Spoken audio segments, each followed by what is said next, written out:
Boa noite, pessoal. Galerinha que está entrando aí, quero desejar boa noite para vocês.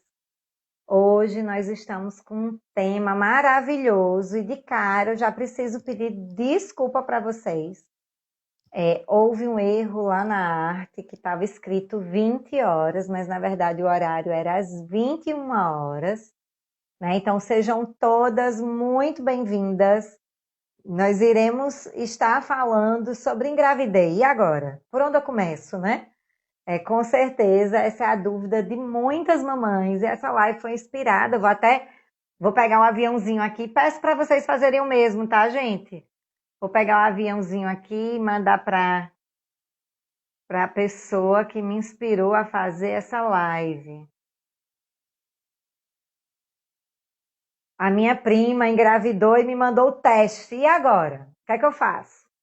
Né? E a gente fica muito feliz quando a gente recebe uma notícia tão linda de gravidez, mas com certeza muitas de vocês acabam tendo muita dúvida de como prosseguir, né? O que é que eu preciso fazer? O que é que eu preciso esperar desse primeiro trimestre? O que é que pode acontecer? O que é que não pode acontecer? São muitas dúvidas que vão surgindo aí no meio do caminho para a gente. E eu preciso que vocês virem, eu estou fazendo a live num formato diferente, que vocês não estão habituadas, mas já vou explicar para vocês por quê. Essa live vai ser salva no YouTube. E aí, para colocar ela no YouTube, é melhor que esteja na horizontal, tá? Então, vocês vão ver aí que ela tá na horizontal. Vocês estão acostumados a ver as lives sempre no sentido vertical, mas hoje a gente vai fazer na horizontal exatamente para poder jogar essa live no YouTube e vocês terem acesso lá por muito tempo, né? E agora, Renata, fiquei grávida, por onde que eu começo, né?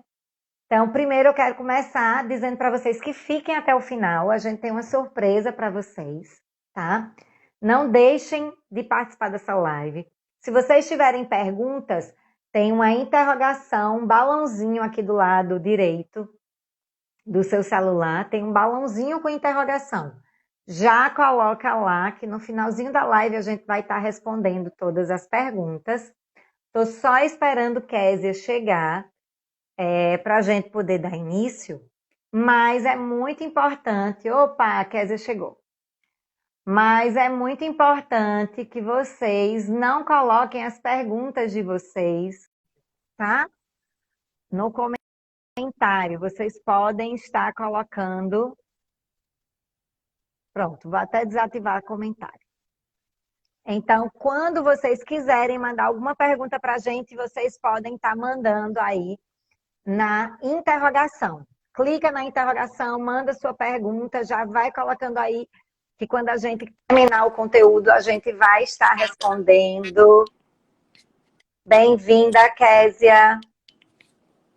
Como eu te falei, eu coloquei na horizontal hoje, no formato diferente. Isso. Sim.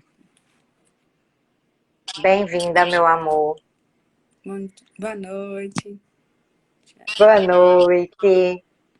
Eu quero agradecer a sua disponibilidade, mesmo com enxaqueca, para realmente aí. Eu também já tentei botar um filtro aqui para ver se sobrevivo.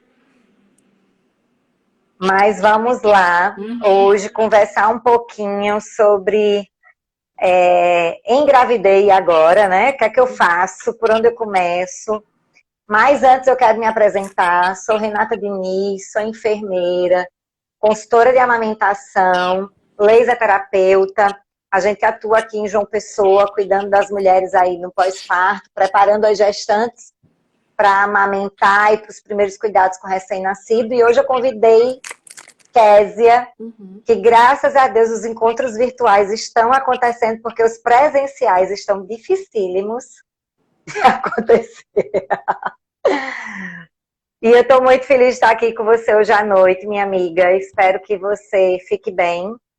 E, por favor, se apresente para a gente, para quem não lhe conhece, saber o que é que você faz da vida aí. Mãe de quem? O que é que faz? Conta aí pra gente. Certo. Tô só ajustando aqui, certo? Rapidinho aqui. Tá, fica tranquila, a gente espera. Certo. Enquanto isso, meninas, eu vou pedir para vocês clicarem no aviãozinho aí do lado e mandar para todas as gestantes que você conhece, que precisa estar aqui com a gente, tá? Divulguem para outras pessoas, façam essa live chegar para outras pessoas. E também vou pedir que vocês fiquem até o final, que eu tenho uma surpresa para vocês no finalzinho. Eu quero estar compartilhando um pouquinho com vocês o que a gente tem preparado aí para o futuro. Então, fiquem até o finalzinho. Quando o Kézia estiver pronta, a gente vai dar início.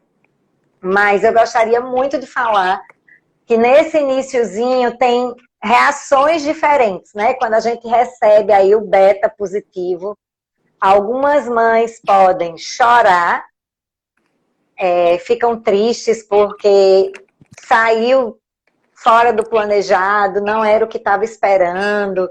Às vezes já tem 2, 3 filhos e se desespera inicialmente, achando que não vai dar conta. Já existem aquelas que estão esperando, que foi planejado, que queria muito, e essas recebem com muita alegria e muita animação. E é preciso, às vezes, a gente ter um tempo para digerir isso, né? Não dá para a gente simplesmente julgar uma mãe que recebe, mas tem meios de se prevenir. Sim, gente, a gente sabe, todo mundo sabe. Né? Mas nem sempre a gravidez foi planejada. E às vezes é até indesejada. Mas é preciso, às vezes, a gente levar um tempinho para digerir esse processo e para ressignificar, como a Kézia sempre gosta de falar, ressignificar esse processo da chegada de um novo filho. E com certeza a gente percebe, eu percebo no meu dia a dia, assim, muitas mães que eu atendo, eu questiono se a gravidez foi planejada, se foi desejada. E muitas mães acabam dizendo, não foi planejada. Não, mas é muito bem-vindo, eu quero, tal, tal, tal. E às vezes é um impacto inicial, mas as coisas começam a fluir. Então, toda gravidez, quando é descoberta inicialmente, precisa ter uns cuidados típico do período, da época, e existem algumas situações que a gente precisa realmente saber quais os exames, que profissional procurar, né? A gente precisa diferenciar, de repente, o que é uma gravidez de baixo risco para uma gravidez de alto risco, de risco habitual, como é comum falar. E aí, por isso que eu conversei, Kézia, para a gente iniciar 2021 conversando um pouquinho do começo, né? Engravidei agora, por onde eu começo, né? E aí, Kézia, se você já estiver pronta, a gente pode começar falando aí por onde começar. Recebeu o beta positivo, e aí, por onde essa mamãe deve começar? Pronto, já ajustei aqui. Tá me ouvindo bem, Renata? Tô te ouvindo bem. Então, Pronto. para mim tá ok. Certo, pronto. Qualquer coisa você avisa que eu coloco aqui o fone de ouvido. Então, boa noite. Tá um pouquinho baixo. Deixa eu botar o outro fone. Deixa eu aumentar aqui, para ver aqui se melhora. Pronto, deixa eu aumentar. Prontinho. Pronto. É porque eu preparei tudo aqui no susto, né? Eu tava cochilando. Tá ligou agora. Tentando se recuperar, coitada. Eu até sugeri pra gente desmarcar. Eu tava num sono grande já. Então, boa noite, gente. Para quem ainda não me conhece, eu sou Kézia, eu sou médica obstetra, ginecologista obstetra. E há cerca de 10 anos, aproximadamente, eu venho trabalhando, né, exclusivamente com essa parte de saúde da mulher, tanto na assistência obstétrica como também na assistência ginecológica. A gente sabe que quando a mulher engravida, né, vem uma série de expectativas, sonhos, dúvidas, medos, ansiedades, juntamente com o positivo, né? Então, além das duas listrinhas, ou além do positivo, né, do papel, né, existe ali uma história de vida que a gente, assim, não faz noção, assim, não tem noção do que está ali por trás, né? E a gente sabe que é justamente essa história de vida, né? O que vem ali trazendo, aquele positivo vem trazendo, que é responsável por tantos comportamentos, tanto comportamentos físicos como comportamentos psicoemocionais por parte das mulheres. Independente se a gravidez assim foi planejada ou não foi planejada, foi desejada ou não foi desejada, a gente sabe que por si só a gravidez vai trazer uma série de modificações, né, tanto da parte física como da parte psicoemocional, e essas modificações elas vão precisar ser assistidas, ser acompanhadas, né, serem supervisionadas, de forma a tentar intervir a qualquer momento, né, caso tenha algum prejuízo tanto na saúde da mãe como também na saúde do bebê. Então, esse daí é o grande objetivo do pré-natal, é fazer esse acompanhamento, né, não com o objetivo de intervir, mas com a finalidade de intervir se preciso. Então, por si só, assim, a maioria das gravidezes vai evoluir assim, sem necessidade de nenhuma intervenção, sem necessidade de nenhum tipo de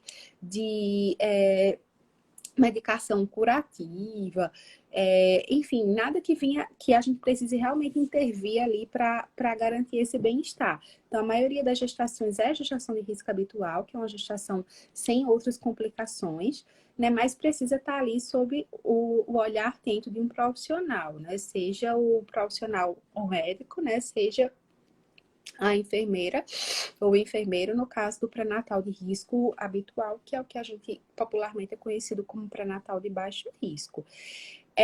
Uma coisa que no meu dia a dia, né, profissional, eu vejo que acontece muito quando a mulher recebe um positivo, é a necessidade de ir para o profissional, assim, de uma forma muito, muito, muito imediata, né? A gente sabe que hoje em dia a gente está nessa cultura meio que do imediatismo, né? Do fast food, de conseguir tudo ali na hora, né? De realmente, assim, tentar resolver tudo ali o mais rápido possível.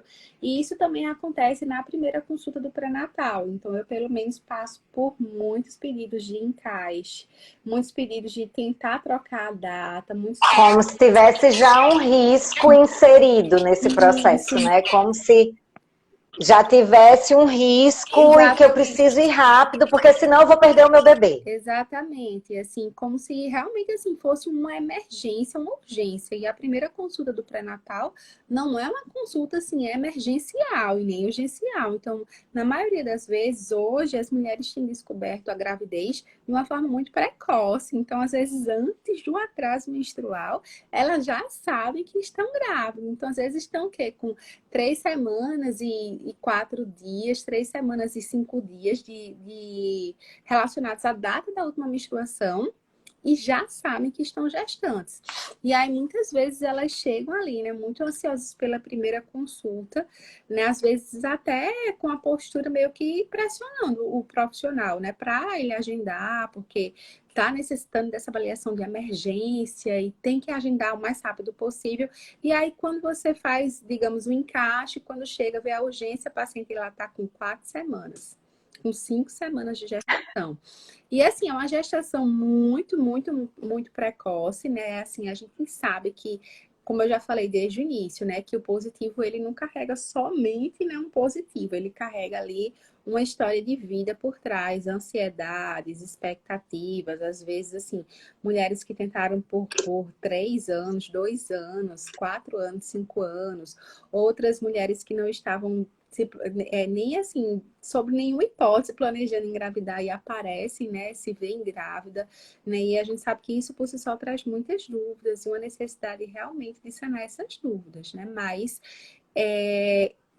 hoje, né, eu posso dizer a vocês que vocês podem ficar tranquilas porque vocês fazendo essa primeira consulta, né, dentro do primeiro trimestre, é super, super, super tranquilo, porque o que a gente tem como exame nesse primeiro trimestre, que é a primeira ultrassonografia, ela dá para ser feita tranquilamente aí até por volta das 10, 11 semanas. Claro, né?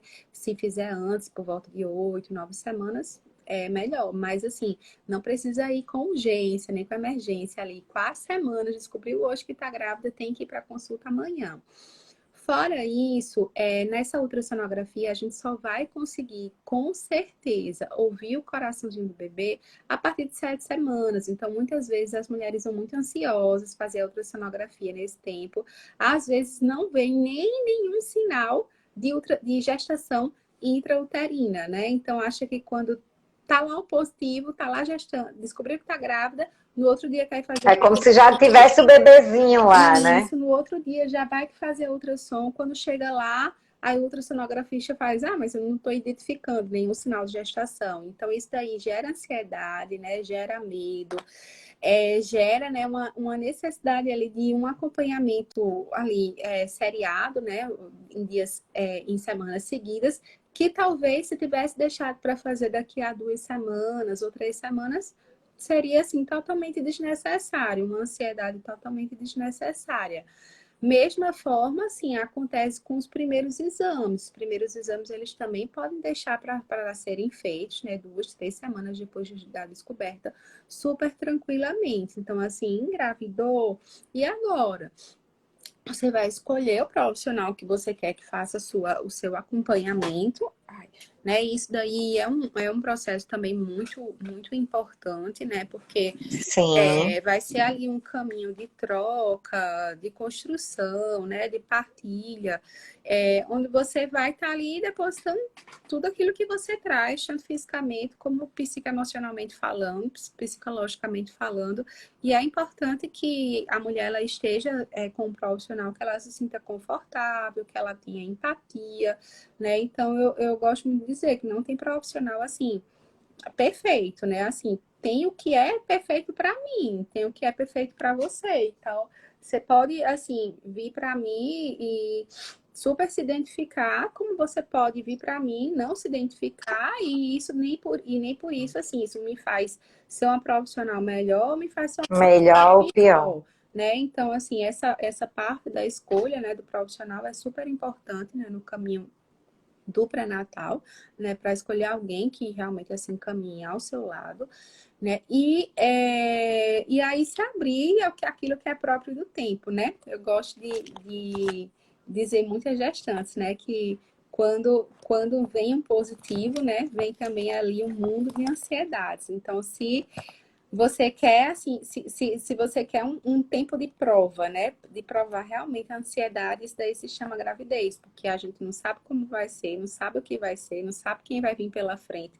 não sabe o que vai ser nas próximas semanas, assim, não tem o A domínio. gente não tem controle, né? Exatamente, não tem o domínio, assim, absolutamente, assim, sobre nada, sobre nada. Então, pense no tempo bom de você, assim, exercer essa ansiedade, ou trabalhar essa ansiedade é justamente a gravidez. Késia, o que eu percebo, como você colocou, né? Essa ansiedade que é trabalhada, a gente vê refletindo hoje no nosso dia a dia. Sim. A gente vê refletindo de que antigamente que eu falo, não muito tempo atrás, se esperava até o terceiro, quarto mês para saber o sexo do bebê, e aí começava a montar enxoval. E hoje em dia a gente percebe que quanto mais cedo, às vezes a gente não vê nem sinal de barriga e o pessoal está fazendo aí o chá revelação, né? E cada um com uma forma diferente, tudo muito criativo, muito bonito, diga-se de passagem. Mas quais são realmente os exames que não devem deixar, você já falou da ultrassonografia, mas quais os demais que a gente não deve deixar de fazer quando a gente recebe o teste positivo, quando chega realmente. E aí, gente, se vocês tiverem dúvidas, eu desativei os comentários, vocês podem ir na interrogaçãozinha, que no final a gente pode estar respondendo, tá bom? Então, coloquem lá na interrogaçãozinha, no balãozinho com interrogação, quando vocês tiverem dúvida. Então, quais são os principais exames, além da ultrassonografia, que já é de praxe, e a sexagem, que não é essencial, né? Mas que a maioria quer fazer. Além desses dois que estão bem populares, quais seriam os outros exames de rotina que uma gestante de primeiro trimestre faz? Então, no primeiro trimestre, A gente deseja muito, né, aquelas que têm acessibilidade, claro, né? A gente sabe, por exemplo, no SUS, nem todas vão conseguir uma ultrassonografia de primeiro trimestre.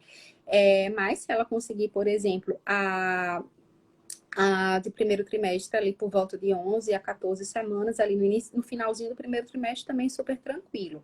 Mas a gente opta, né, por solicitar essa ultrassonografia para poder datar a gravidez. Então, muitas vezes, as mulheres Sim. têm dúvida da data da última menstruação, elas têm ciclos irregulares, e é justamente essa ultrassonografia realizada nas 12 primeiras semanas que ela vai ser a mais fiel em relação à precisão, né, de idade gestacional, né, em relação à data da última menstruação. Então, ela é a que vai trazer para a gente um desvio padrão, assim, de erro, né, de data mais próxima, né, realmente do tempo de gestação.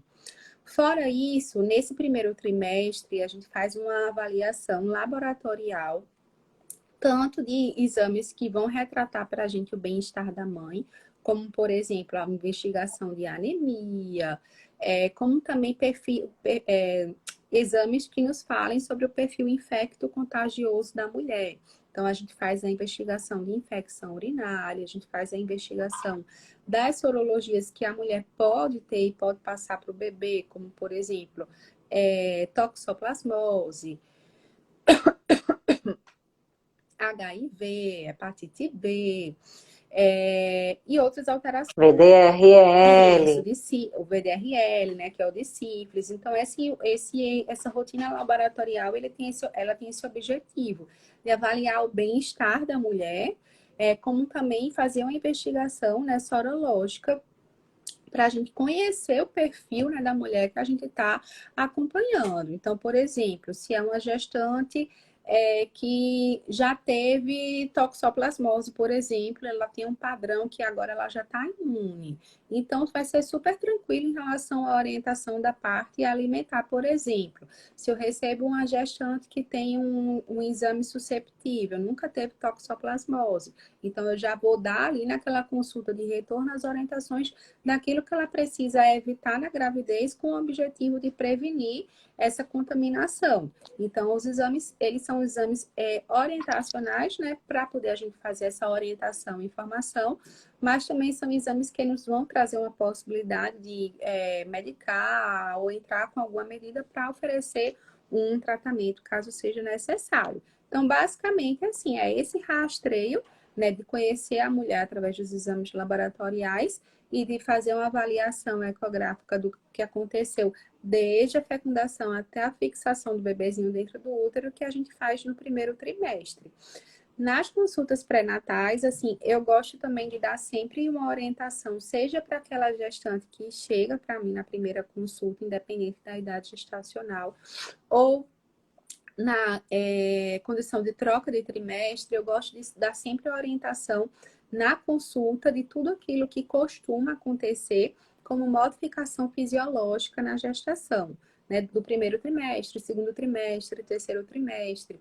Porque com o tempo eu percebi que fornecer essa informação ajudava tanto na questão, né, da tranquilidade, de amenizar essa ansiedade, né, também Ansiedade. já para estimular na mulher essa necessidade que a gravidez traz consigo, que a mulher tenha um olhar especial, né, para o seu próprio corpo nesse tempo, né? Então, que ela aprenda a se auto-perceber. Então, a gravidez, ela traz isso daí também, né? Que é muito bonito. A mulher, ela passa a olhar para si de uma forma diferente. Então, ela começa a se conhecer, ela vê as modificações do seu corpo, né? E consegue identificar o que é da gravidez, o que não é uma gravidez. E isso para o parto, eu acho muito importante, porque já fomenta, né? Já instiga essa necessidade de uma autopercepção do que está acontecendo no seu organismo.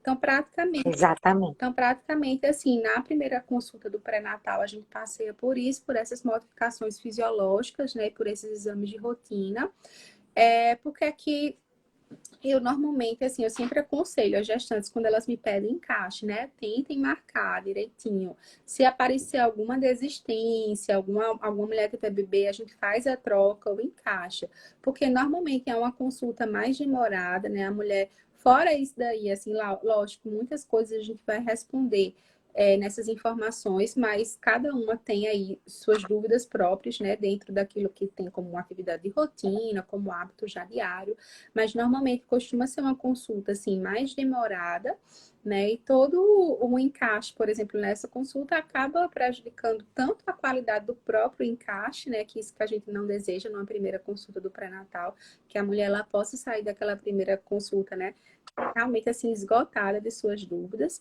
né? Como também a qualidade das pacientes, da consulta das pacientes que já agendaram previamente. A sexagem, a Isso. sexagem fetal, né? Não precisa, é óbvio, né? Mas assim, não é um exame de rotina, né? Mas ela pode ser feita a partir das 8 semanas. Normalmente os planos de saúde ele não libera, né? Então é um exame particular. Então, 8 semanas em diante, para quem deseja saber o sexo do bebezinho, já pode fazer. A chance, como qualquer exame, né, tem sua chance de falha, né, mas assim, é uma precisão muito alta, em torno de 98%. Eu mesma fiz a sexagem na minha segunda gestação, na primeira eu não fiz. Na segunda eu fiz, eu acho que foi por questão de ansiedade também. Todo mundo ficava falando, ai, e é isso, e é isso. Aí eu comecei a ficar, eu tava até tranquila. Eu comecei a ficar bem ansiosa. Tomara que seja uma menina, já tem um menino, formar um casalzinho. Já tem um menino, tomara que seja uma menina.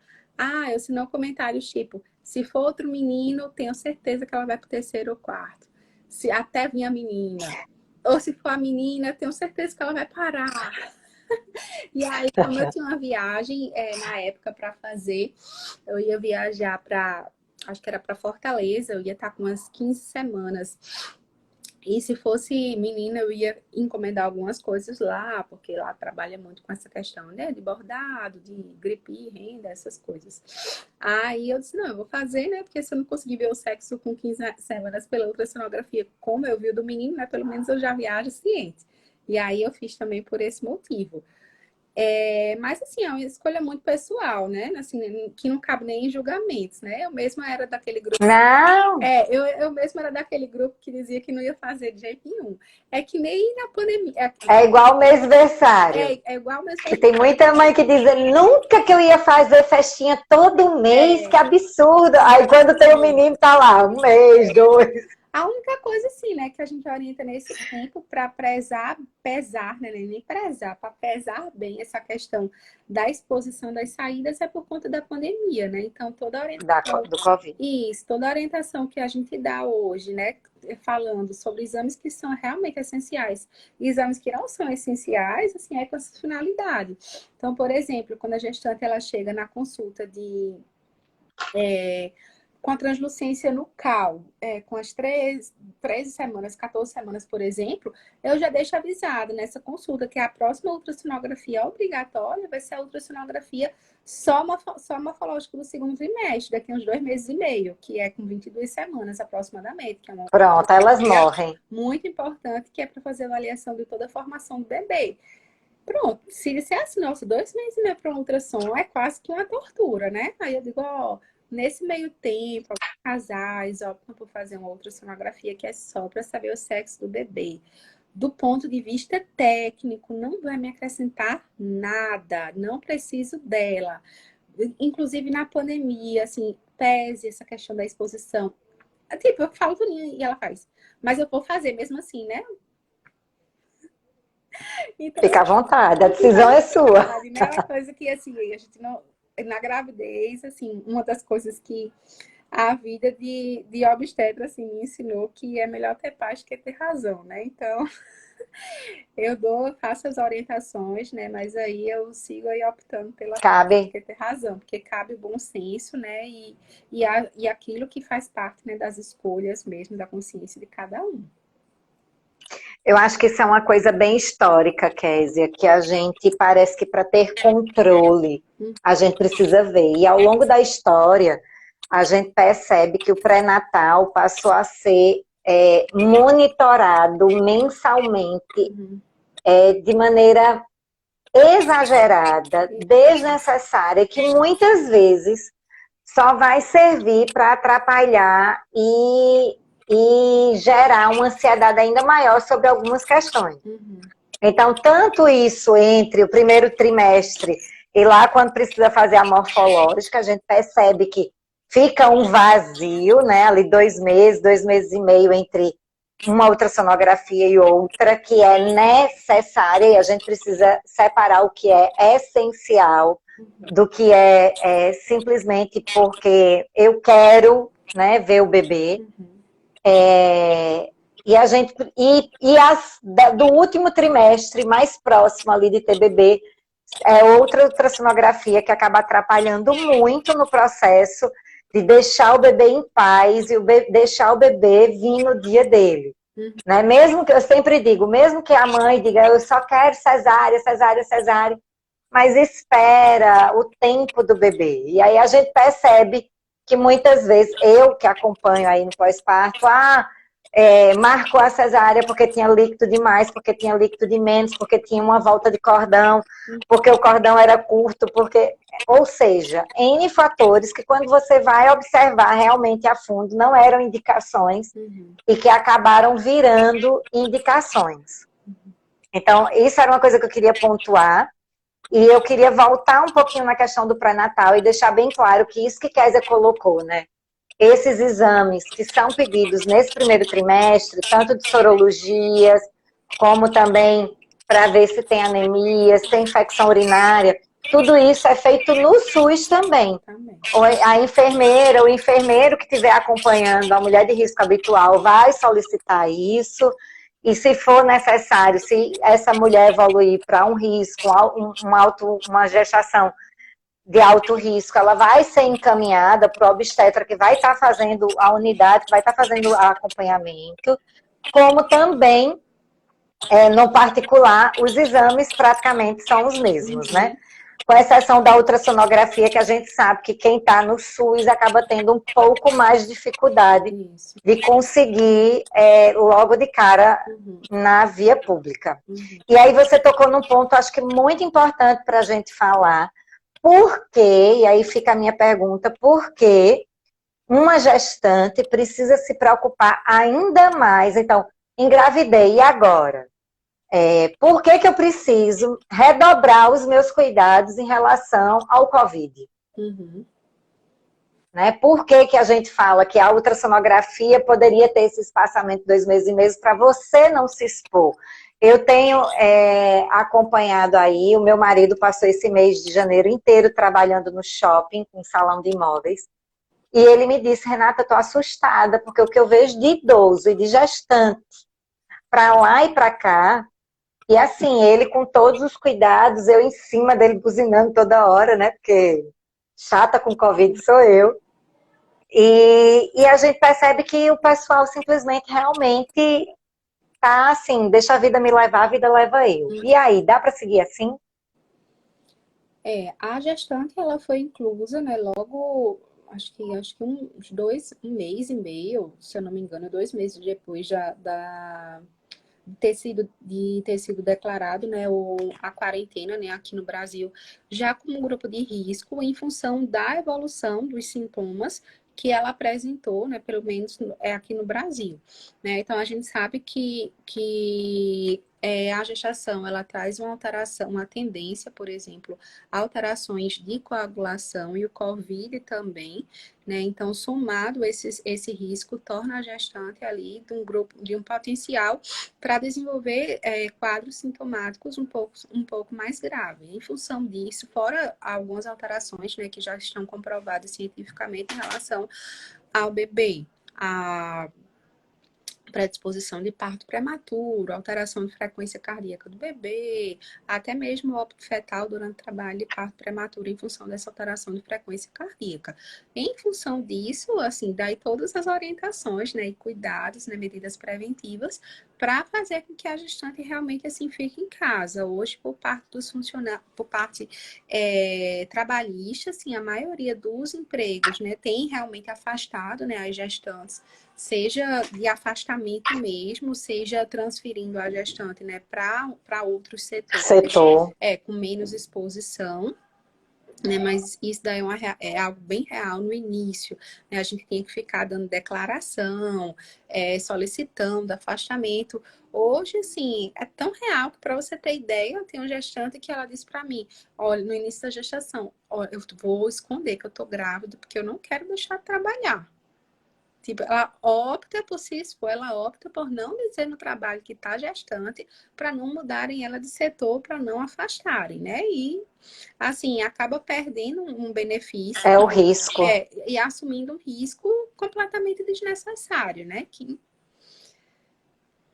No fim do ano, eu tive numa loja de perfumaria e quem me atendeu foi uma gestante com a barriga assim, já Uhum. o último trimestre, e eu olhei e eu pensei, meu Deus, o que é essa dá vontade de pegar ela pelo colo e dizer, meu amor, por favor, vá para casa. Uhum. Mas aí vai da realidade, infelizmente, de É. vida de cada um, né? A gente não sabe da necessidade daquela família Uhum. e é uma situação realmente que precisa ser pensada. Uhum. Késia, e o que esperar nesse primeiro trimestre com relação às alterações fisiológicas, né? É comum as mulheres terem enjoos, é comum as mulheres começarem a sentir algumas alterações no corpo, no humor, é muito importante a gente falar disso também. Então, o que é normal a gente esperar dessa gravidinha, do iniciozinho dela estar sentindo? Então, o primeiro trimestre, né, juntamente com o terceiro, assim, faz parte, né, dos trimestres que mais tem modificações fisiológicas no organismo. O primeiro trimestre, ele traz, muito marcante as modificações hormonais, em função de alterações hormonais, né? Então, quando a mulher vai menstruar, por exemplo, né, existe uma queda brusca nos hormônios, quando ela engravida, existe uma elevação nesses hormônios, eles seguem, né, numa curva, né, exponencial e progressiva de crescimento até por volta ali das 12 semanas até alcançar um platô, uma estabilização. Então, praticamente as modificações, sinais e sintomas que as mulheres vão apresentar no primeiro trimestre vão estar relacionados a essa alteração hormonal. E aí, como qualquer alteração hormonal, cada mulher ela vai responder de uma forma diferente. Então, a gente pode ter mulher que vai responder aí com o pacote completo, né, de alterações, como mulher que vai passar ali pelo primeiro trimestre completamente ali despercebida de que alguma alteração aconteceu no organismo. Mesma coisa acontece, por exemplo, no período do climatério, né? Quando há a menopausa, que a última menstruação está chegando. Tem mulheres que realmente passam por um climatério que nem De sequer se dão conta de boas, boa, e tem mulheres que a gente vê que realmente tiveram uma qualidade de vida, assim, direta ou indiretamente, ali, prejudicadas em função dessa impactar. alteração hormonal. Então, enjoos, vômitos são relacionados, por exemplo, com HCG, que é o hormônio que a mulher dosa para saber se está grávida. É uma sensação de relaxamento, indisposição, a sonolência maior, estão relacionados com o aumento da progesterona, que é um hormônio relaxante da musculatura do útero, que aumenta com o objetivo de minimizar as cólicas, né, do primeiro trimestre, que são bem comuns. Alterações da parte gastrointestinal, o intestino funcionando mais lento, azia, refluxo, queimação, sinais e sintomas de indigestão, também estão relacionados a essa progesterona, que faz com que todo o trânsito gastrointestinal, né, funcione de uma forma mais lentamente. O aumento da frequência urinária, que também é um sintoma bem comum relatado pelas mulheres, está relacionado com o aumento do volume de sangue circulante, que é uma das alterações aí bem importantes na gravidez, né? Quando a mulher engravida, praticamente dobra a quantidade de sangue circulante no organismo dela. Isso daí é responsável por uma série de modificações super conhecidas. Tendência a inchaço, pernas cansadas, varizes, hemorroida, coração que fica batendo aí mais acelerado na gestação, padrão de respiração que fica um padrão mais ofegante, que a mulher ali desde positivo, não precisa estar com barrigão, ela já pode notar que está ficando mais ofegante ou mais cansada para atividades que até então ela desempenhava e não sentia nada. E agora acabou de descobrir que está grávida, ela já começa a sentir alguma alteração. Eu lembro muito na minha primeira gestação, eu morava num terceiro andar de um prédio, e era de escada, não tinha um elevador. Eu lembro logo no início, assim, umas 6 semanas, 5 para 6 semanas, quando eu subia, eu chegava já morrendo, um ataque cardíaco, coração acelerando e faltando ar, né? E muitas vezes as mulheres, principalmente as mulheres que não são da área, não têm acesso a essa informação, sobretudo agora nessa época do Covid, ficam bastante preocupadas, porque associam já como sintoma respiratório e na verdade não é. Sim. É uma modificação que acontece, que está acontecendo no organismo para se adaptar àquela quantidade de volume de sangue circulante que aumentou. Então, se eu tenho mais sangue para circular, eu vou precisar de um trabalho diferenciado aí cardiopulmonar para poder dar conta desse excesso do volume de sangue. Já podem começar a surgir, né, o escurecimento de algumas áreas, como virilha, axila, região ao redor do seio. A mulher também começa a notar, né, uma vascularização mais aumentada ao redor do seio. Os seios que aumentam bastante de volume, né, já aí dentro desse primeiro trimestre, com a sensibilidade maior. É Dolorido. isso, mulheres que dizem que não aguentam nem colocar o sutiã, porque já se incomodam. Então, tudo isso está relacionado a essa alteração, às alterações hormonais da gestação. Muitas mulheres se queixam de uma mudança no padrão do paladar, né? Então, elas têm um excesso de salivação na gestação que acaba comprometendo esse paladar dela. Então, elas ficam ali com um paladar mais diferenciado. Então, mulheres, por exemplo, por exemplo, né? No dia a dia, aí eu como eu fora quando eu tô assim, né, não tô muito na dieta, eu costumo comer muita besteira. Na gestação eu tenho uma mudança do paladar assim impressionante, impressionante. Nas duas gravidezes assim, eu mudo o paladar completamente, que eu fico com um paladar tendencioso, só coisa assim saudável, assim, não besteira, na verdade.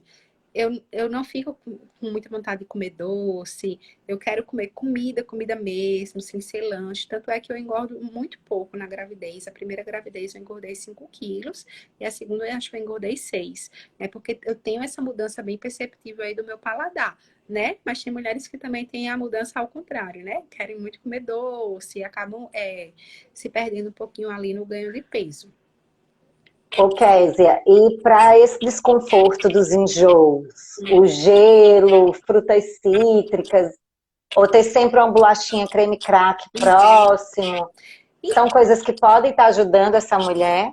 Então, cientificamente, né, falando assim, não tem fórmula da gente prescrever, né? Tome isso ou faça aquilo em relação à medicação, ou em relação a medidas do dia a dia sem ser medicamentosa, né? A gente oferece a possibilidade de medicações. É super importante também salientar que para todas essas modificações, né, existem opções de medicações, mas principalmente existem mudanças de hábitos diários que podem fazer com que a mulher se adapte melhor à gravidez. Então, por exemplo, se ela está comendo todos os dias, sei lá, todos os dias ela come cuscuz, sempre quando ela come cuscuz, ela enjoa muito. Então, ela vai fazer a experiência de retirar o cuscuz da alimentação e substituir por um outro grupo alimentar, por exemplo. Ela vai fazer a experiência de, ao invés de comer muito, que pode aumentar o enjoo, ela comer várias vezes em menor quantidade. Ela vai fazer a experiência de evitar comer e já ir deitar, porque a comida vai ficar voltando, vai ficar tendo uma irritação ali na parte esofágica, ela vai querer vomitar também por conta dessa irritação. Então, tá sempre estimulando a mulher a tentar reconhecer no dia a dia coisas que ela pode fazer para tentar minimizar ao máximo, né, a necessidade de medicação, né? Lembrando que é um período muito importante, né, de desenvolvimento embrionário, e quanto menos medicação a mulher tomar, melhor. Melhor. Né? E aí tem mulheres que notam, né, que a acidez aliviam mais, então acabam comendo muitas frutas cítricas ou alimentos mais cítricos. Outras, né, realmente Evitando gordura.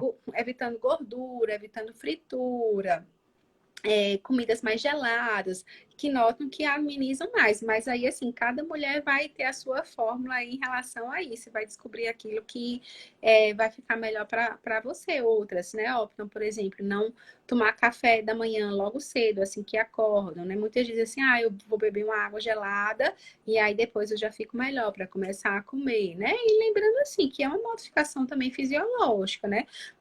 Até que Individualizada, né? isso, que precisa pesar até quando a gente precisa intervir, porque às vezes é a mulher que diz assim, ó, eu vomitei uma vez, ou senão eu não tô nem vomitando, tô só com aquela sensação nauseada e já quer tomar medicação para tirar 100%. Então, se não é uma coisa que está interferindo na sua qualidade de vida, você está conseguindo balancear com suas atividades, seus afazeres, seu trabalho, assim, segue tranquila, porque a tendência é que realmente, quando chegar ali 12 semanas, né, realmente vá aliviando pelo menos para a maioria das mulheres, né, não é que os hormônios caem, eles atingem um platô. Então, acaba que a maioria dos organismos, do organismo se adapta àquela quantidade hormonal mais aumentada. Kézia, e quando eu devo me preocupar? Estou tendo vários episódios de enjoo, vários episódios de êmesis, de vômito. Quando que eu devo me preocupar de repente ser uma hiperêmese? Isso, então, tem o quadro fisiológico, né, que está relacionado a esse aumento hormonal, mas tem mulheres que vão desenvolver um quadro patológico, né, que a gente fala como hiperêmese gravídica, mulheres que têm um excesso, né, de vômito. Então, são mulheres que elas não conseguem sustentar praticamente nenhuma das refeições, né, principais. Elas não conseguem manter a sua rotina de trabalho, sua rotina de cuidados em casa, porque elas realmente ficam muito indispostas, ficam com a fraqueza, uma tontura. Se a gente for dosar, por exemplo, exames laboratoriais, tem mulheres que vão evoluir com alterações, né, de eletrólitos, que são exames que a gente faz para dosar o sódio, o cloro, o potássio, e aí elas vão precisar de um tratamento ali mais especial. Algumas, inclusive, necessitam de internação. Em função da terapia utilizada sem terapia venosa, porque se colocar oral, ela também vomita. E muitas vezes mulheres que perdem muito peso, né? Já cheguei a ter pacientes que perderam assim cerca de 9 quilos no primeiro trimestre, em função do quadro da hiperêmese gravídica. Isso. Gente, a gente vai caminhando para o final, então vou liberar as perguntas, tá? A Jaine Elizabeth colocou... Bom, acho que eu vou ter que voltar lá, porque começou em outro lugar. Descobri recentemente que estou grávida e hoje fiz a trans, porém não consegui ouvir os batimentos. Kézia já falou aí, né? Porém, o médico falou que estava tudo normal e pediu para mim refazer daqui a 2 dias. Pronto. É o que você tinha comentado antes, Exatamente. Né? Isso acontece porque cada semana, né? Agora meu filtro apareceu. Isso acontece porque cada semana, no desenvolvimento embrionário, né, tem uma alteração aí bem significativa. Então, por exemplo, se uma mulher vai fazer a ultrassonografia com 5 semanas, é possível até mesmo de ainda nem conseguir visualizar o embrião. E está tudo normal. Se ela vai fazer com 6 semanas, tem que ter o embrião. Se não tiver o embrião, aí tem alguma coisa ali que a gente vai pedir para ela reavaliar. Com 7 semanas, tem que ter atividade cardíaca. Se não tiver, fora da normalidade. Então, possivelmente, você deve ter feito essa ultrassonografia aí por volta de 5... Muito precoce. Isso, 5 ou 6 semanas. E aí, esperando ali uma semaninha, né? Se for realmente aí 6 semanas para 7, o coraçãozinho já vai estar batendo. Às vezes, já vai ter atividade cardíaca. Às vezes, até mesmo com 6 semanas, já dá para identificar, né? Mas com certeza que a gente precisa avaliar ali com 7 semanas. E aí pode ficar tranquilo. Eu sugiro, inclusive, até repetir, até prolongar um pouquinho esse intervalo para não gerar esperar um pouquinho, isso, né? mais ansiedade, né? Mais que 2 dias. Assim, normalmente as ultrassonografias seriadas do primeiro trimestre, né? Que são ultrassonografias que a gente faz, solicita, né? Novamente para fazer alguma avaliação de viabilidade da gestação, é aí no mínimo com 7 dias de diferença. Isso, vamos lá para mais uma pergunta.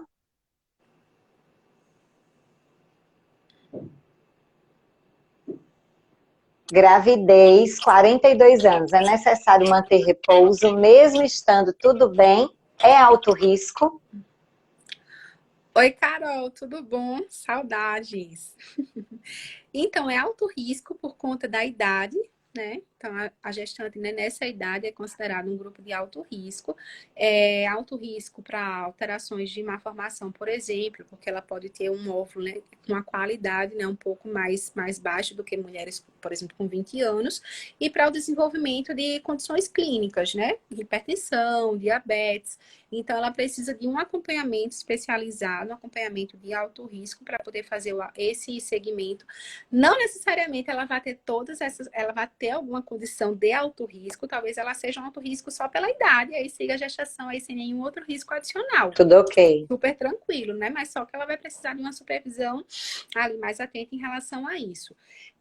Mas não precisa de repouso, não. É vida normal que segue. A não ser que tenha alguma necessidade, como qualquer outra mulher, né? Condição que vai indicar o repouso, né? Mas só pela faixa etária, não. Após 2 cesáreas, há alguma dificuldade, problema do terceiro parto ser normal? Só o tempo, né? De intervalo. Então, problema, não sei se problema você se referiu a riscos, né? E aí é importante, eu gosto sempre de frisar que não tem procedimento sem riscos, né? Tanto o parto normal como a cesariana, qualquer via de parto vão ter seus prós e contras associados, vão ter seus riscos também associados, e isso precisa ser discutido de uma linguagem clara, acessível, né? De uma forma compreensível para todas as mulheres, independente do seu grau de cognição, né? De entendimento. Se pode tentar, pode sim tentar o parto normal, pode sim passar pelo trabalho de parto, inclusive quando a gente pesa na balança, né? Os riscos relacionados a uma nova cesariana, sobretudo uma cesariana programada, sem estar em trabalho de parto, versus os riscos de um trabalho de parto, né? Os riscos de uma nova cesariana acabam superando, sendo maiores dos riscos, né, do que de um parto normal. Isso, do que um trabalho de parto, né? Então, pode-se intentar. O risco mais temido, né, por todas as mulheres e todos os profissionais está relacionado à rotura do útero, né, que seria uma chance do útero romper naquela região, né, onde feita as 2 cesáreas anteriores, né? Mas estatisticamente, né?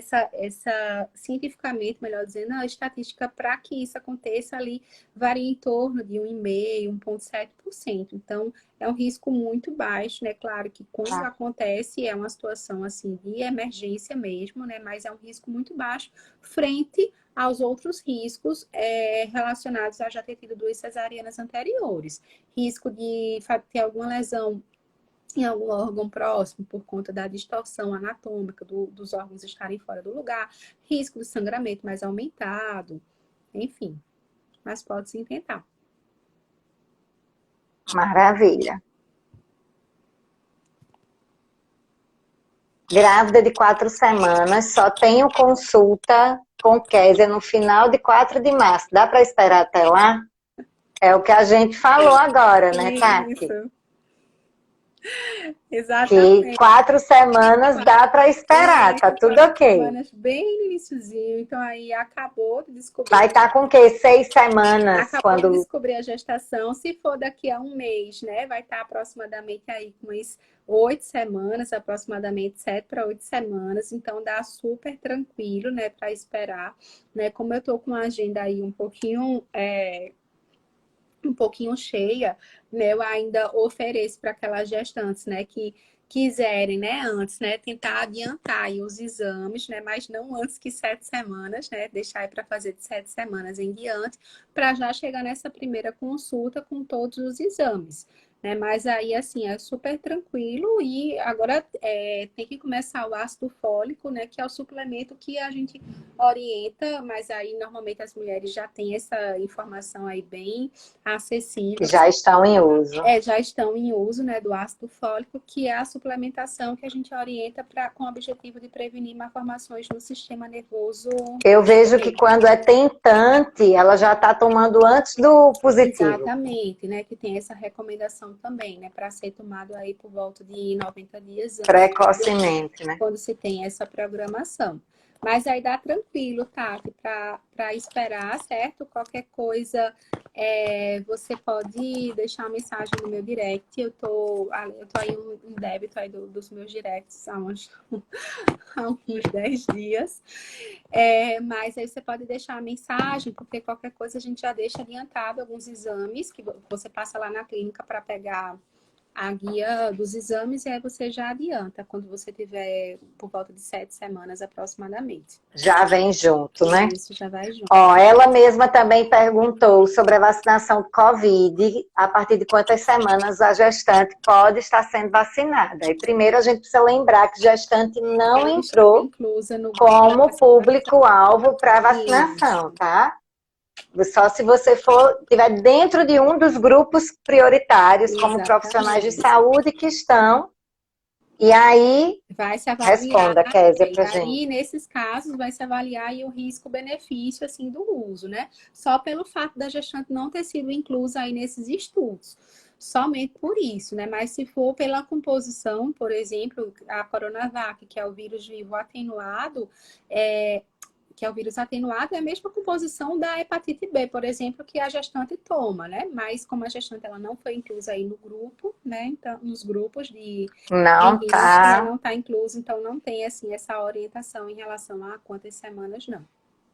E aí se deixou a Federação Brasileira, né, de Ginecologia e Obstetrícia deixou a cargo de cada obstetra, né, avaliar esse uso ou não. Bom, Jaime aí de novo, a minha segunda gravidez, a primeira, o pré-natal, Kézia acompanhou e está com medo de perder o bebê. Ela está com 7 semanas, eu vi antes aqui. 7 semanas e meia. Uhum. Não vai perder não, amor, vai dar tudo certo. Fique tranquila, marque seu pré-natal e faça tudo direitinho. Jaine foi minha paciente faz tempo, né, Jaine? Lá na Pivida, na época que eu trabalhava na Pivida. Eu não trabalho mais lá, né? Mas se você ainda tiver com um plano, assim, tem excelentes profissionais, né, que você pode procurar para poder fazer o seu acompanhamento, né? Lá a gente sabe que tem as peculiaridades aí próprias do plano, né? Mas aí qualquer coisa na vida, né, a gente vai ter também essas peculiaridades, né? E medo é uma coisa que está ali acompanhando a gestante sempre, né? Então, antes, quando engravida, tem medo de perder. Quando está perto da translucência, tem medo que dê alguma coisa alterada. Quando está perto da morfológica, tem medo da segunda morfológica.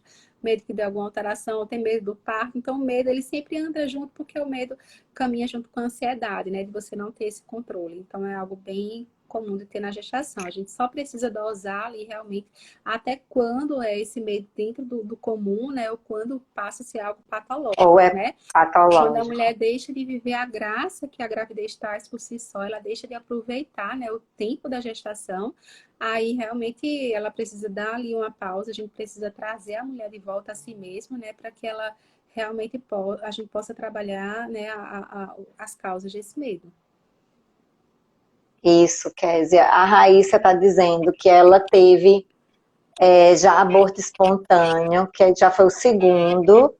Ela vai investigar, porém, quando ela engravidar novamente, ela deve ir o quanto antes para o pré-natal, com Então, receio, né, de que possa ter alguma coisa a ser tratado. exatamente, exatamente em relação a esse comportamento, né? As gestantes que já passaram por algum desfecho obstétrico desfavorável, elas têm essa impressão de que se ela for para o pré-natal o mais precocemente possível, assim, ela vai evitar essa perda, ela vai evitar um novo desfecho obstétrico desfavorável.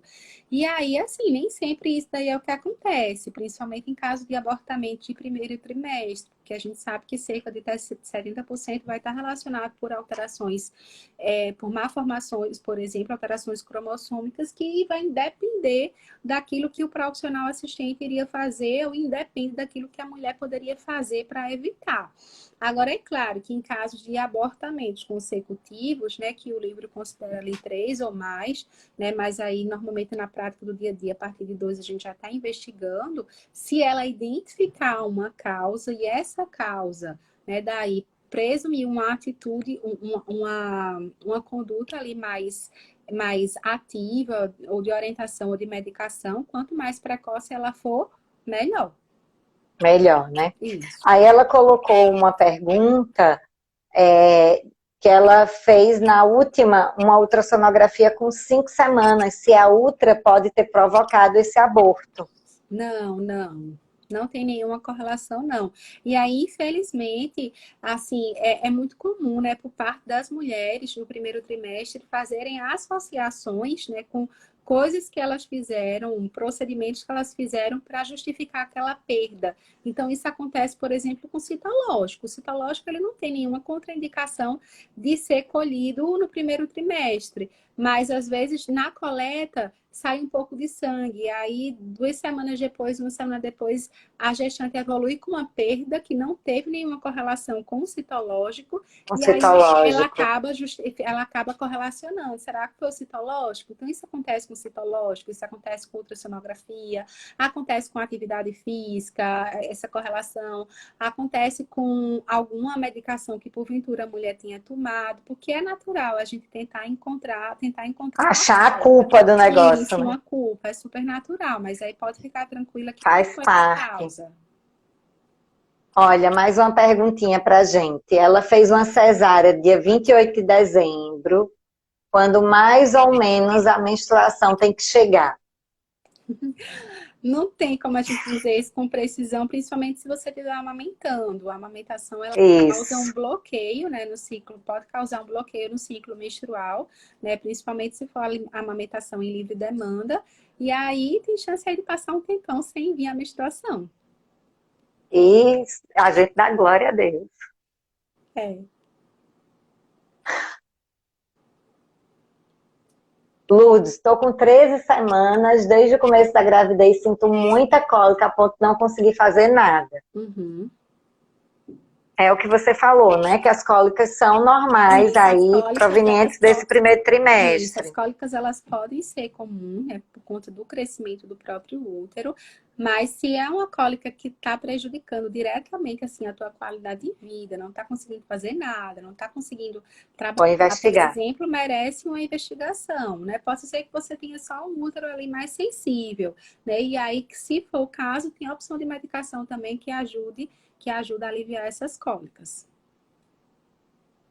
É isso, meus amores. Espero que tenha sido útil para vocês. Késia, mais uma vez, obrigado. Encerrei 2020 com você e começo 2021 com você.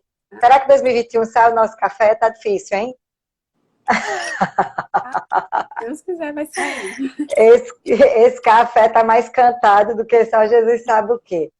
Mas vamos embora. Gente, obrigada a vocês que ficaram até o final. Quero dizer para vocês que essa live vai ficar salva no YouTube. Eu vou estar mandando para o pessoal que estiver no grupo do Telegram. Então, se você ainda não se inscreveu no grupo do Telegram, é simples, entra no link da minha bio, vai lá clica no grupo Telegram que você já vai entrar direto e você vai poder fazer parte. Eu quero estar compartilhando outras coisas mais nesse grupo com as gestantes. Então, se você quer fazer parte, eu também vou passar lá o Instagram de Késia, local de atendimento, tudo direitinho, para que vocês possam estar agendando. Agradeço, Késia, mais uma vez a sua participação, disponibilidade e vamos lá encerrar essa noite. Espero que você melhore, minha amiga. Melhora aí. Que Deus abençoe. Meninas, obrigada pela noite. E até a próxima. Próxima terça-feira, eu quero tentar ter uma constância toda terça-feira, às 21 horas, não às 20, que eu vou matar o pessoal do marketing. 21 horas, toda terça-feira, a nossa live. Eu não consigo fazer live às 20 horas, eu tenho 2 filhos, é impossível. Só às 21, que é quando todo mundo já foi deitar, foram dormir, tá?